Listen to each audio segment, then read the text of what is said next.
हे दम मराठ्यात आहे. चला धन्यवाद.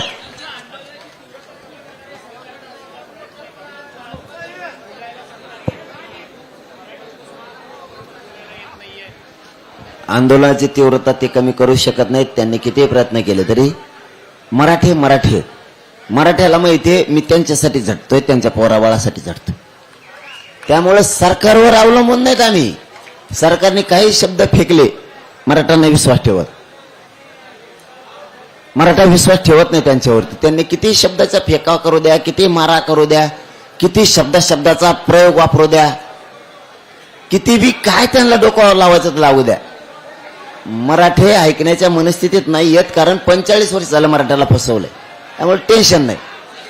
ए पोरं प्रेस चालू, शांत राहा थोडं.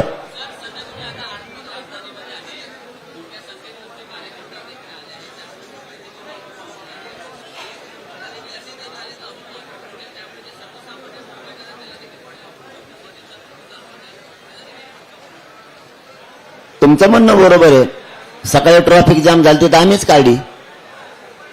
तुमचं दुसरंही म्हणणं आहे की आणखीन लोक जर आले आता मुंबईत मंगळवारी बुधवारी तर मग आणखीन जाम होईल. आणि तुमचं तिसरं म्हणणं आहे की आर्थिक राजधानीनं असं ठरवलं का मराठ्याच्या गरीबाच्या पोराचा वाटोळा करायचं?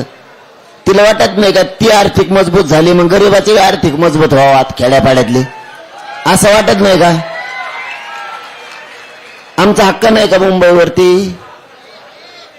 सरकारला असं वाटतं का आर्थिक राजधानीतून गोरगरिबांचे लेकरं सुद्धा सुखा समाधानानं जगावं? आम्ही पैसे मागायला आलो का?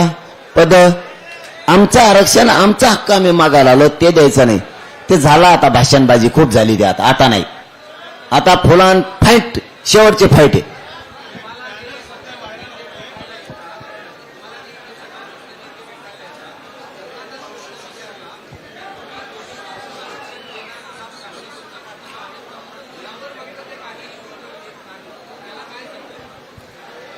नाही ते का उत्तर देत नाहीत तुम्ही ते विचारलेल्या प्रश्नावरती.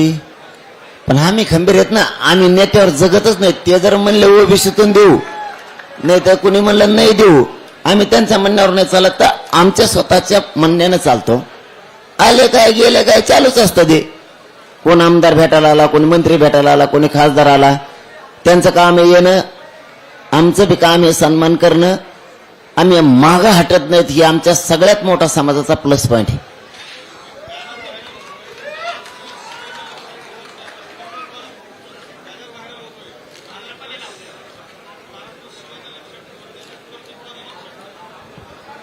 मला आता तुमच्याकडूनच कळलं, मला माहित नाही की बॅनर व्हायरल व्हायला लागलं. महाराष्ट्र शिव्याने लक्षात ठेवत, कर्तृत्वानं लक्षात ठेवत. म्हणजे ते देवेंद्र फडणवीसांचं काडीन औषध लावणे, त्याला आमच्या ग्रामीण भागात म्हणतात. उंटावर बसून काडीनं औषध लावणे असं त्याला म्हणतात. कारण उंटावर जर माणूस बसला तर खाली दुख झालेल्या माणसाला काडीनं औषध लागतच नाही. जर ते उंटाचा खाली उतरला तर एखाद्याला जखम झाली असली तर त्याच्यावरती मलम तो लावू शकतो. उंटावर बसून काडीनं मलम लावणे याला म्हणतात. कारण त्यांचं म्हणणं असं आहे देवेंद्र फडणवीस साहेबांचं की